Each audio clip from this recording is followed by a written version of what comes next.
You're here to care for patients, not to play hero.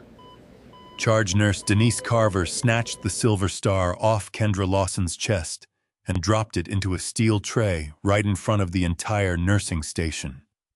The metal rang against the steel like a verdict. What Denise didn't know, the woman she'd just humiliated had crawled through live gunfire in Afghanistan to keep wounded soldiers alive. That medal wasn't decoration. It was proof she had bled. A decorated combat medic, dismissed like a liability on her first day. The door to room 214 swung open. A veteran labeled paranoid and combative stared at the medal, then at the scar on Kendra's wrist, and went completely silent. Someone in that hospital needed him to stay that way. They had no idea what they'd just set in motion. If you've ever watched someone be dismissed the moment they walked through the door, this story is for you. Subscribe and hit the bell so you don't miss how this one ends. It's worth staying for. The steel tray stopped ringing long before anyone in that nursing station moved. Kendra Lawson stood with her hands at her sides, her eyes fixed somewhere past Denise Carver's shoulder, the way a person stares through a wall when they've learned that reacting is a luxury they can't afford. She had stood in worse places than this. She had done it in worse company. But the silence that followed the kind where every nurse within earshot suddenly found something urgent to stare at on their clipboards, that silence landed differently. She had come to Lakeview Veterans Medical Center for a reason that had nothing to do with proving anything. 3 years after signing the divorce papers and walking out of a courthouse with nothing but her nursing license and a truck that barely ran, she had rebuilt herself the only way she knew how, one patient at a time, one shift at a time. Trauma nursing had given her structure when everything else had collapsed. And when Lakeview posted an opening in their expanded rehabilitation wing, a facility that served the exact population she had once been part of, she applied without hesitating. She knew Cameron Reese worked in the hospital's finance department. She applied anyway. He had already taken her money, her savings, 10 years of her life. She wasn't about to let him take her career on top of it. The Silver Star had been HR's idea, not hers. It was Veteran Appreciation Week, and the hospital had extended an invitation to any staff member with military service to wear a single piece of insignia on their uniform. Kendra had held the medal in her hand for a long time before pinning it on. She had received it for something she never talked about. A night in Kunar province when a medevac couldn't land, and she had left cover anyway, moving through fire to reach soldiers who were bleeding out in the dark. She had been hit twice before it was over. She had kept moving both times. The Army's way of marking that night was a small silver cross on a red, white, and blue ribbon. Her way of marking, it was a scar on her wrist and another one on her shoulder, and the habit of never sleeping through the whole night. She had worn the medal for exactly 47 minutes before Denise Carver ended that. The door to room 214 opened slowly, the way doors open when someone on the other side has been listening for a while. The man standing in the frame was broad-shouldered and lean in the way that long hospital stays couldn't quite undo, with gray at his temples and eyes that moved the way trained eyes move, not frantically, but in a pattern cataloging the room in sections. His name was Raymond Pike, and his chart described him as paranoid, prone to false allegations against hospital staff, and a candidate for cognitive reassessment. His chart had been written by people who needed it to say exactly that. Raymond looked at the steel tray. He looked at the medal. Then he looked at Kendra, and specifically at the scar that ran along the inside of her right wrist, and something in his face changed in a way that had nothing to do with confusion or agitation. He stepped back inside without a word. Kendra followed him in to check his vitals. She didn't say anything about what had happened at the nursing station. She wrapped the blood pressure cuff around his arm, noted the reading, made the appropriate entries. Raymond watched her the entire time, with the careful attention of a man doing arithmetic in his head. When she was almost finished, he spoke in a voice low enough that it wouldn't carry through the open door. "Were you at Kunar?" he asked, Kendra's hand stilled on the cuff. She looked at him. He didn't look like a man asking a random question. He looked like a man who already knew the answer and needed to hear her say it. She confirmed it with a single nod. Raymond told her then, in the measured sequential way of someone who spent years in military logistics and never quite lost the habit of briefing, that his unit had been operating in the same area on the same night. He had been unconscious by the time the medic reached them. He never saw her face, but the citation had been read aloud at a ceremony 6 months later, and the name Lawson had stayed with him the way certain things stay embedded and exact long after other details blur. He had never expected to find her here. He hadn't been looking. But there she was, and that changed things for him. Then he said something that pulled the room sideways. He told her that if she wanted to keep her job, she should refuse to sign off on any equipment listed under his care. When Kendra asked him why the door opened behind her, and Denise Carver filled the frame, her expression carrying the specific coldness of someone who has decided that a conversation has gone on long enough. Kendra was asked to leave. She left. That evening, working through the portion of patient records she was authorized to access in her clinical capacity, she found Raymond's equipment file. His chart showed he had received a next-generation carbon fiber prosthetic limb valued at just under $48,000. She had seen Raymond walk. The prosthetic he was wearing was an older model she could tell by the joint housing and the ankle articulation. It was functional, but it was not what the federal program had paid for.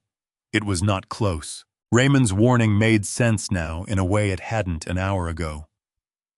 Kendra went home that night with the specific tightness behind her eyes that came not from tiredness, but from knowing something she couldn't unknow. The next morning, the tightness hadn't gone away. It had sharpened.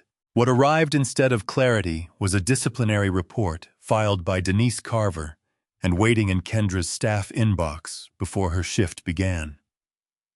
The grounds listed were vague in the way that vague things are when they're designed to accumulate, rather than convict, failure to follow, supervisory direction, conduct, disruptive to unit cohesion, inappropriate engagement with a patient flagged for behavioral concerns. 3 items, each one individually dismissible, but together they formed a paper record that could be pointed to later. Cameron found her in the cafeteria at noon. He had always been good at finding her. He came in looking easy and concerned in equal measure, the expression he'd worn during the harder years of their marriage, when he wanted her to think he was on her side.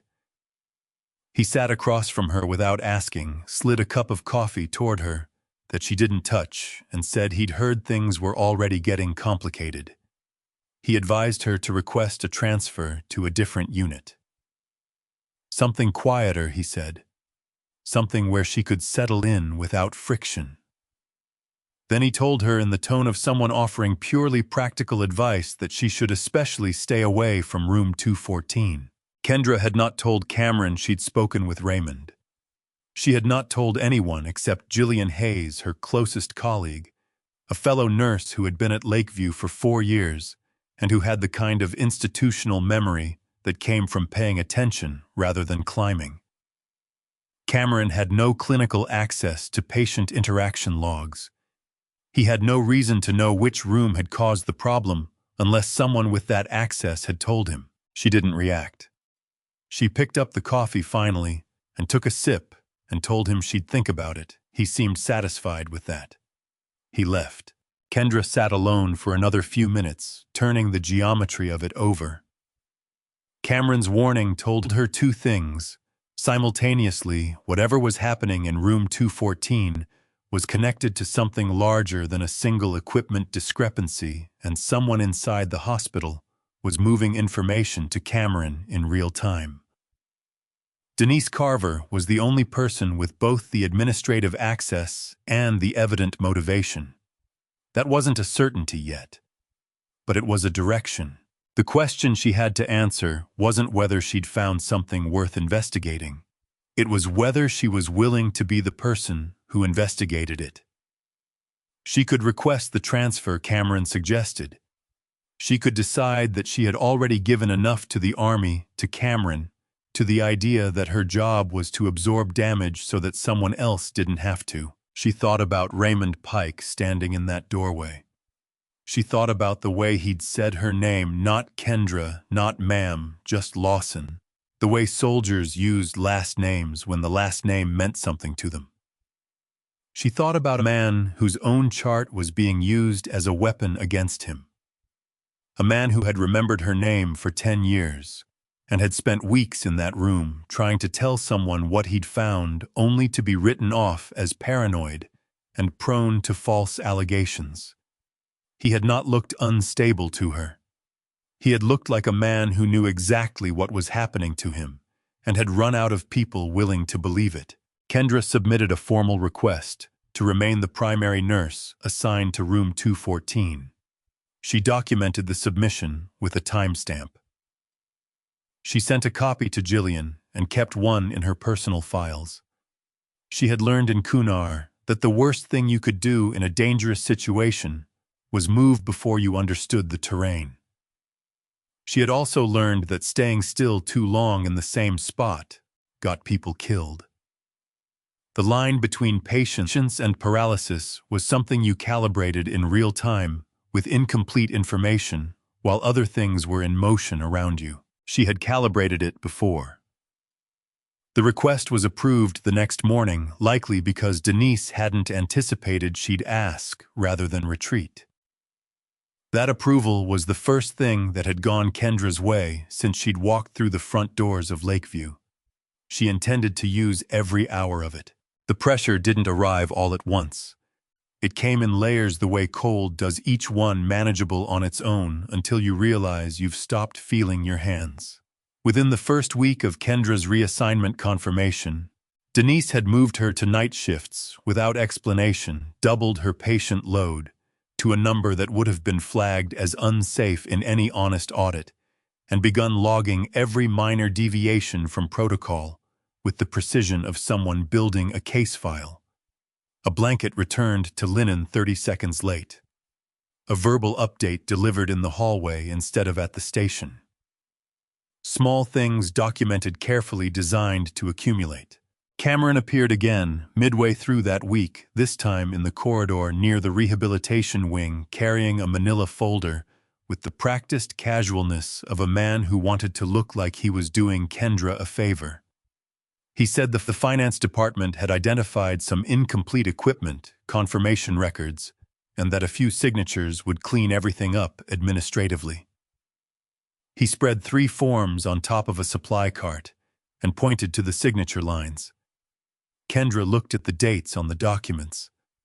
One of them was dated 3 weeks before her first day at Lakeview. She looked at Cameron and told him she wouldn't sign records for events she hadn't witnessed. He smiled the way he always smiled when he thought the other person was being unnecessarily difficult. "It's just paperwork," he said. Kendra didn't argue. She photographed every file number on those forms before he put them back in the folder. The threat that followed was less subtle.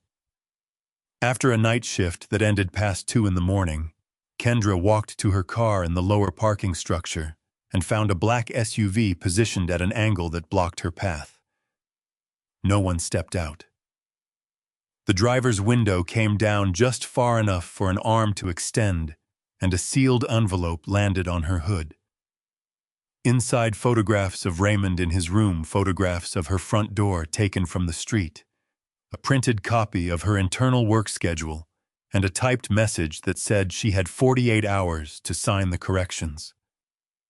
Kendra stood in the fluorescent-lit concrete of that garage and understood 2 things very clearly. The people behind this had access to her shift schedule, which meant they had a source inside the hospital. And they had her home address, which meant they had a source who had known her longer than she'd worked at Lakeview. She didn't drive straight home. She drove to the nearest open police precinct, filed a report, and handed the envelope to the officer on duty. The dashcam footage from her car covered a partial plate. Detective Luis Ortega took the case number and told her he'd follow up on the vehicle registration. Kendra changed her parking location, adjusted her routes, installed 2 cameras at her house, and told Jillian everything, not to frighten her, but because Jillian deserved to know what she was walking alongside. She wasn't going to pretend the envelope hadn't landed, but she also wasn't going to let it be the thing that determined what she did next. It was Raymond who finally filled in the shape of what she'd been moving around the edges of 3 days after the parking garage incident, during a quiet stretch of a morning shift. He told her what he'd found and how he'd found it. He had spent years in Army logistics before the injury that took his leg, and the habit of checking serial numbers on equipment was one he'd never shed. It was how you caught supply substitutions in the field, and hospitals weren't as different from forward operating bases as people liked to think. The serial number on the prosthetic listed in his records, the $48,000 carbon fiber model, also appeared in the payment documentation for another veteran in a completely separate wing. 1 serial number, 2 billing records, 2 federal reimbursements. Raymond had started pulling threads after that, carefully and slowly, the way a man operates when he knows the people around him are watching and waiting for him to do something they can call irrational. What he found underneath those threads was a pattern high-end equipment billed to the government, older or cheaper versions delivered to patients, some items that existed only on paper, and one supplier whose name appeared on nearly every transaction. Cobalt Mobility Solutions. Kendra heard that name and felt something go cold at the base of her spine. Cobalt Mobility Solutions was the company Cameron had told her during the worst argument of their marriage had swallowed $96,000 of their shared savings. A failed medical supply venture, he'd said. Money gone, he'd said.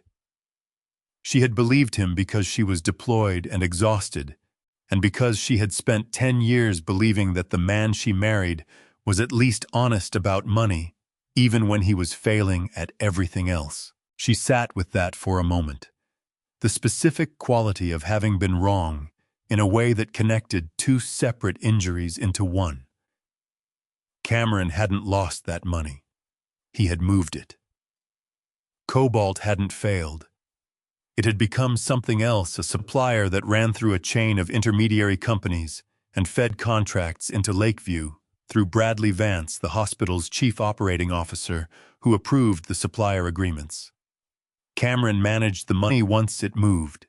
Denise managed the paperwork on the clinical end, adjusting records, pressuring nurses to sign confirmations, and reclassifying any patient who started asking questions as too cognitively compromised to be taken seriously. The whole structure existed to extract federal funds meant for disabled veterans and redirect them to people who had never served a day. Raymond Pike had figured most of this out from a hospital bed, with a tampered chart and an increasing dose of sedatives being added to his regimen every time he filed a complaint. He had known that talking to the wrong person inside that building would make things worse. He had been waiting without much hope for someone whose name he recognized to walk through his door. Kendra didn't tell Raymond what she was going to do next. She went home, sat at her kitchen table, and thought about the version of herself who would have walked into Bradley Vance's office the next morning and said everything she knew out loud. That version of her still existed, but she had learned at significant personal cost that courage without strategy was just noise. She needed this to stick. She called Detective Ortega, explained the connection between the parking garage threat and the hospital's supplier fraud, and Ortega elevated the case to a federal contact, given the involvement of government reimbursement funds. Special Agent Marisol Vega was assigned within 48 hours. Vega was direct in the way that people are direct when they respect your ability to handle directness. She told Kendra what she could and couldn't do, no accessing systems beyond her authorized clinical scope, no removing physical documents, no confronting subjects in ways that could compromise evidentiary chain of custody.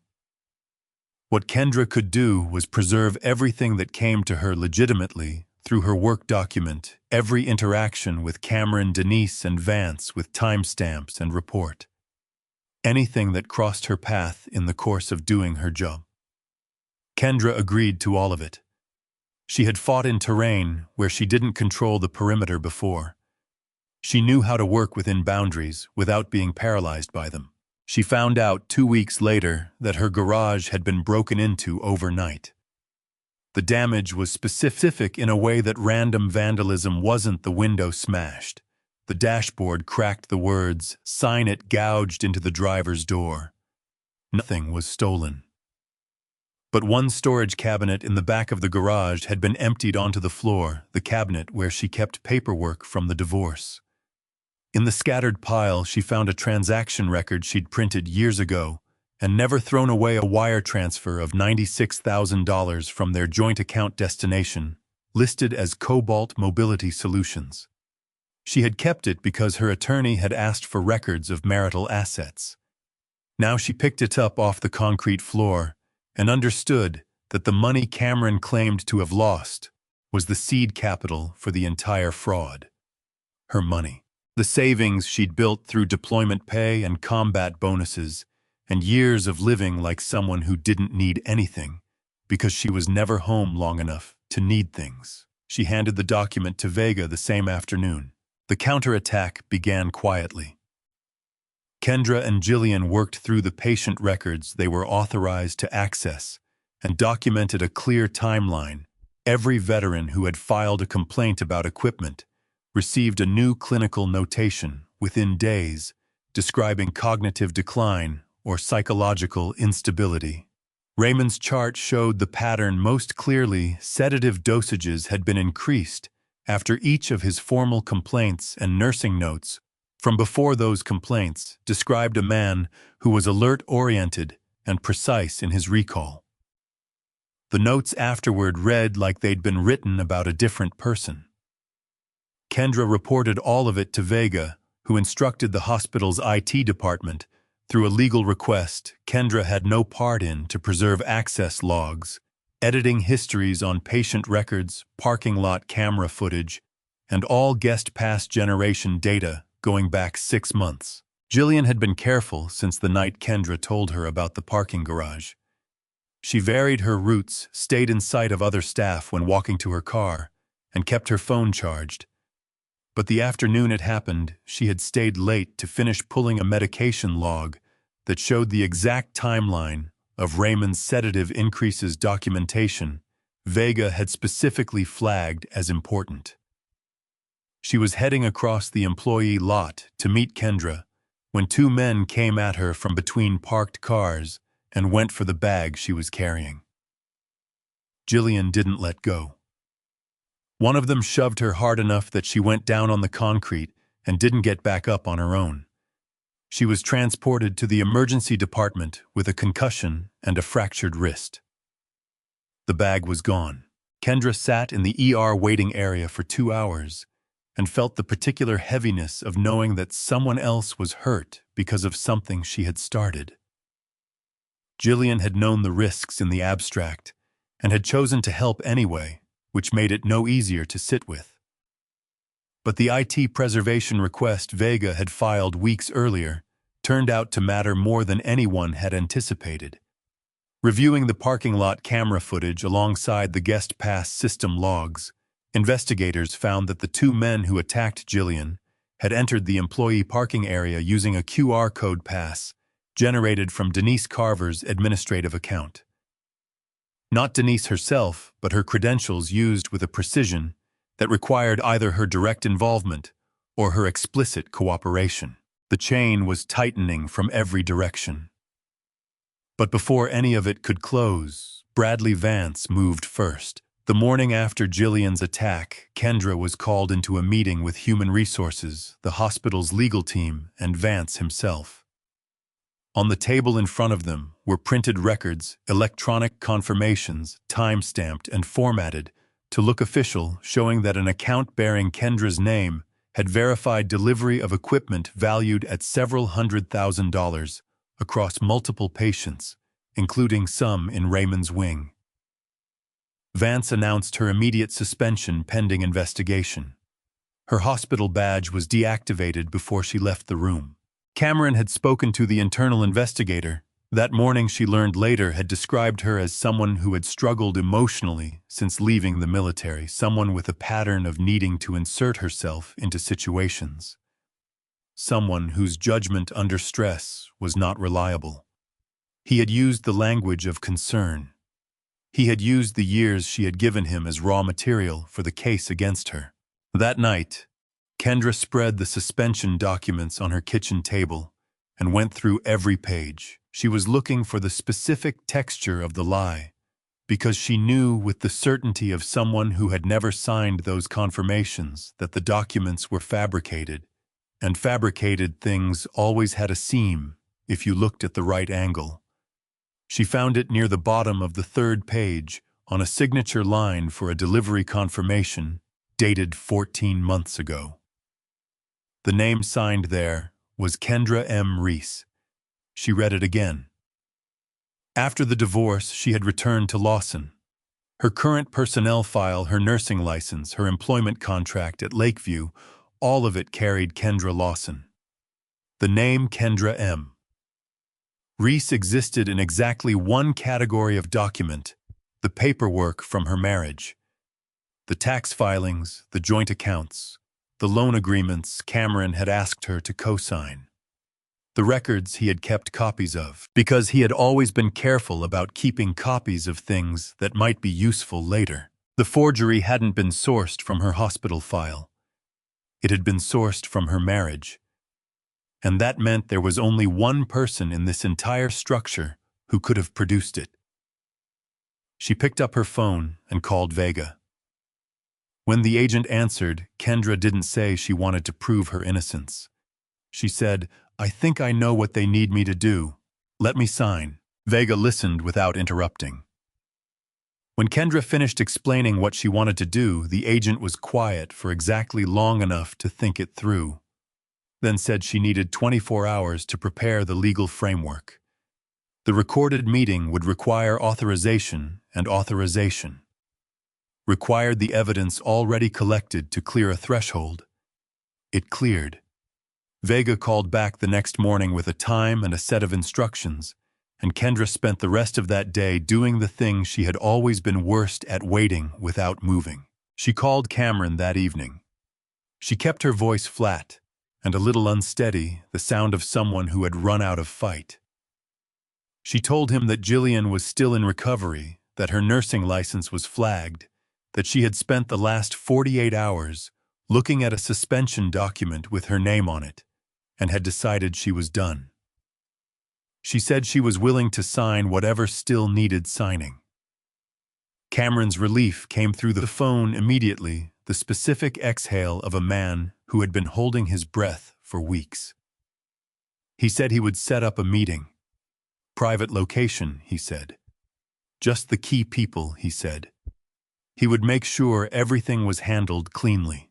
The meeting was held in a private conference room at a downtown legal office neutral ground Cameron had suggested, which told Kendra he didn't want any of this happening inside the hospital, where cameras were now under a federal preservation order.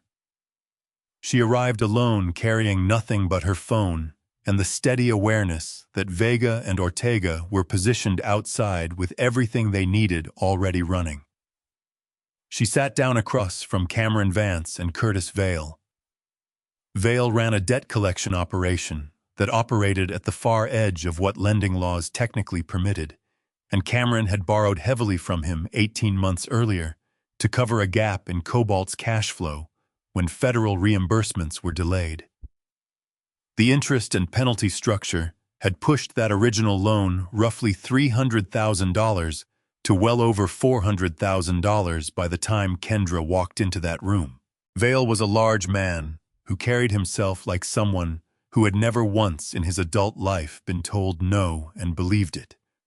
He sat at the head of the table, even though it wasn't his table, arms crossed, watching Kendra with the evaluating stare of a man who traded in other people's fear for a living. Cameron sat to Vale's left, composed in the way that people are composed when they think they've already won. Vance occupied the far end, a legal pad in front of him that he didn't write on present, mainly to confirm the financial side of the transaction that everyone in the room knew this actually was. Kendra opened by asking Cameron a practical question. If she signed confirmations dated before her employment began, who would verify that those signatures were consistent with her current personnel records? She framed it as concern about her own exposure. Cameron leaned forward and told her it wasn't an issue because he hadn't used her current records. He had used documentation from when they were married. He said it matter-of-factly, the way someone explains a logistical decision they're proud of. "We were married," he said. "I had everything I needed." Kendra held his gaze and said nothing, and he took her stillness for acceptance. She turned to Vance and asked why the signatures needed to happen that day specifically.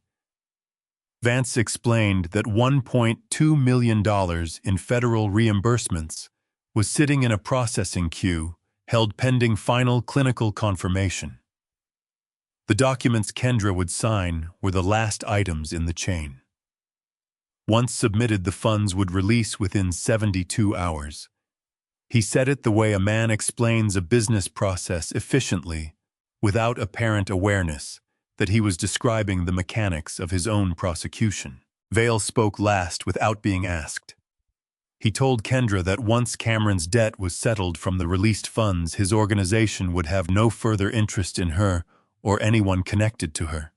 He slid a piece of paper across the table with an account number printed on it, and told her that if the transfer failed for any reason, the next consequence would not involve a fractured wrist. He said it without raising his voice. He looked directly at her when he said it. Kendra looked down at the account number. She felt the shift behind her eyes that she'd spent years learning to manage, the spike of controlled fury that in another room, another version of her life would have come out differently. She let it move through her and settle. That sentence, those exact words, was what Vega had told her they needed most. A direct threat connected by the speaker himself to the earlier violence against Jillian. Kendra set the paper down and said she understood. The signal she gave was small. A specific phrase worked out in advance that to anyone in the room sounded like agreement. Within moments, the meeting was no longer a private transaction. What followed unfolded over several weeks in federal proceedings rather than in that conference room, but every thread led back to what had been documented, piece by piece, since Raymond first warned Kendra not to sign anything. The serial number on his prosthetic had appeared in billing records for 2 separate patients, establishing the fraud's core mechanism. The editing history on his medical file showed that notations describing him as paranoid and cognitively impaired had been added after each of his formal complaints entered through Denise Carver's login. The forged confirmations carried the name Kendra M. Reese, a name that existed nowhere in Lakeview's active personnel system, pointing directly to the marital documents Cameron had retained.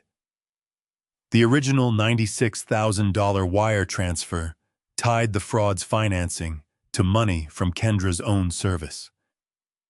The black SUV from the parking garage traced to a shell entity connected to Vale's operation, and the guest pass used to access the employee lot on the day Jillian was attacked had been generated from Denise's administrative account 20 minutes before the assault.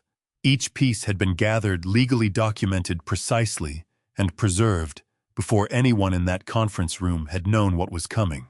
The coalition that had functioned efficiently when it was aimed at a single suspended nurse fell apart with remarkable speed when it was aimed at itself. Denise reached first, and informed of the guest pass evidence immediately told investigators that the schedule information and parking access had been passed to Cameron at his explicit request. She said she had not known anyone would be physically hurt.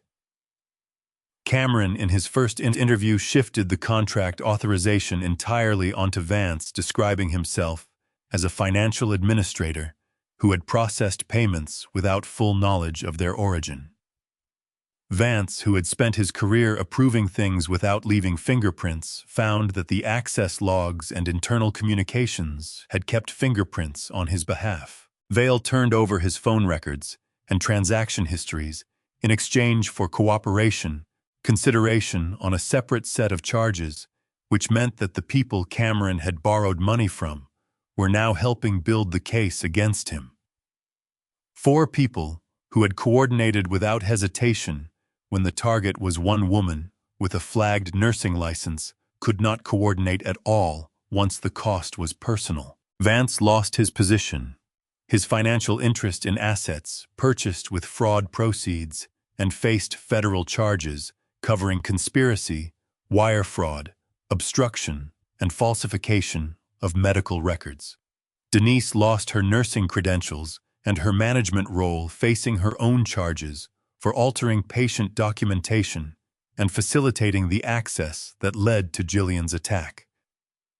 Her cooperation reduced her exposure, but did not eliminate it. Vale's operation was dismantled through asset seizure, and the men who had attacked Jillian were identified through the combination of camera footage and phone records pulled during the investigation. Cameron's charges covered the full span of what he had built: wire fraud, conspiracy, forgery, identity fraud, that last charge carrying the specific weight of having used his ex-wife's name and her military service as the structural foundation of his escape plan.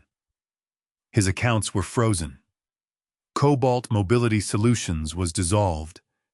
The people he had counted on to absorb the consequences each handed him to the prosecutors to reduce their own. He found Kendra outside a meeting with her attorney roughly 3 weeks after the arrests. He looked like a man who had not been sleeping.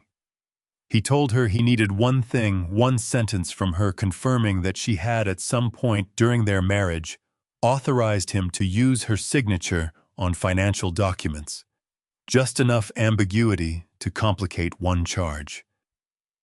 He reminded her of the years, the deployments, the money she had given him, the way she had always believed in him. And then he said, with the specific audacity of someone who had run out of better options, "You used to save people you didn't even know." Kendra looked at the man who had taken her savings, her name, her service record, and 10 years of trust, and had converted all of it into a scheme to steal from disabled veterans.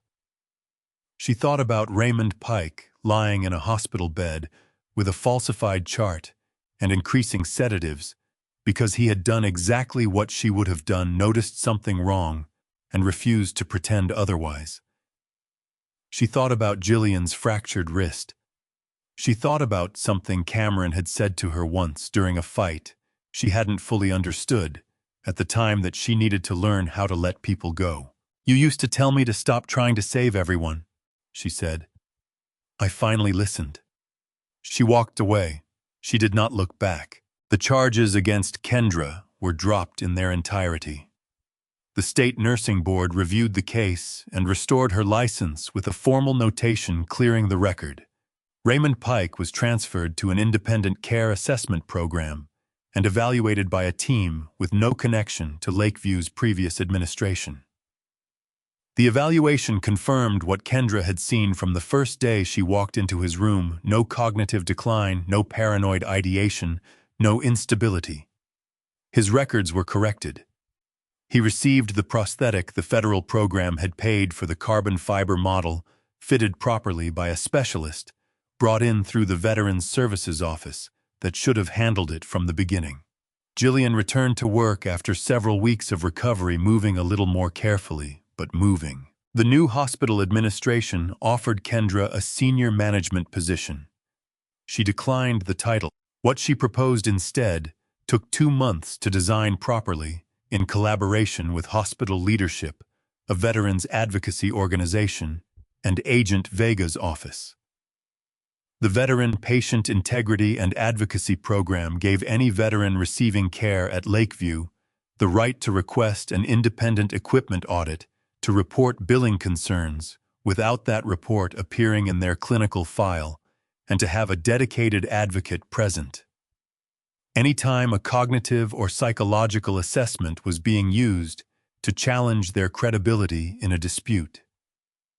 It also established an independent review panel for any case where a veteran's chart was modified within 30 days of a formal complaint.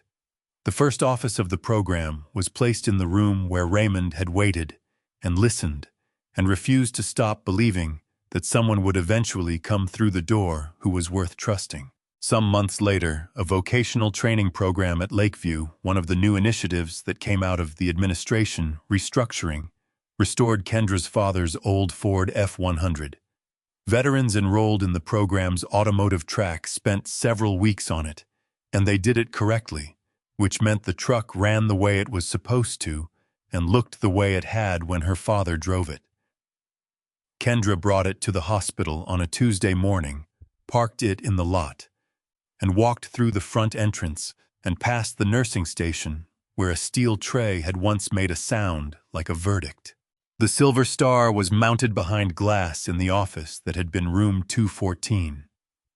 There was no photograph of Kendra on the wall beside it. No plaque with her name.